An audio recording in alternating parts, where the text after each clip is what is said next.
as we look at the landscape of the automotive industry, specifically from a technician standpoint, and this big gap of, the need versus what we have in terms of technicians. You said that when you were starting out, you got a lot of no's. But how do you push past the no's and end up where you are today? I'm a minority in the automotive industry, but let's take that out of the equation. Just a technician, entry-level technician, education or not, coming into this field, how are you supporting them? Most times when you get started off as a lube tech, you don't really have a lot of guidance unless you're in a really awesome shop. But most times they throw you on the rack and they're like, oh, let's see what you can do. And instead of helping you grow and support you, there's a lot of, well, why isn't this faster? Why didn't you do this? Why didn't you do that? And I think that entry-level techs leave the fastest because of how underappreciated that role is.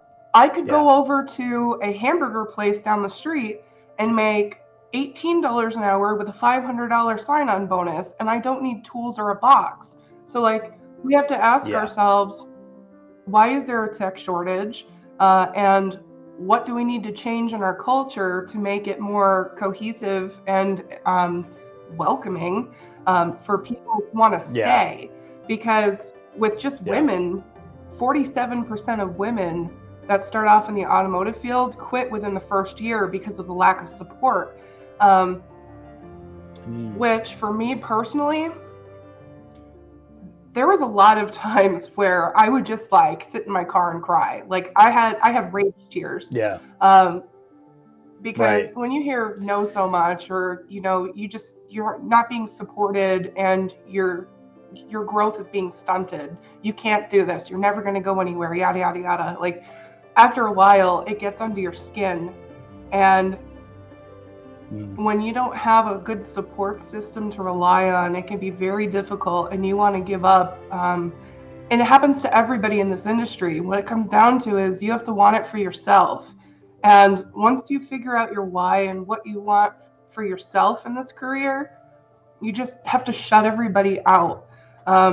Matter of fact, I had a gentleman, when I was still teaching, I had a gentleman come up to me and he's like, I have a little girl, and I think she was 6 or 7 years old. And he's like, I can see she's already inclined and she wants to get into the automotive field. She wants to do what I do when she grows up. He's like, how do I protect her from all the crap that you deal with?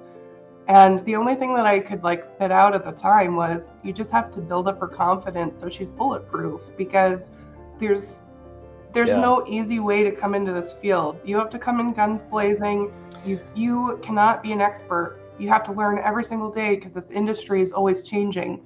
But if you're focused on your growth, you're focused on your goals, and you surround yourself with people that respect your time and want to help you develop, you'll set yourself up for success. But if you don't have any of those things, it can be incredibly hard. You just got to keep pushing through.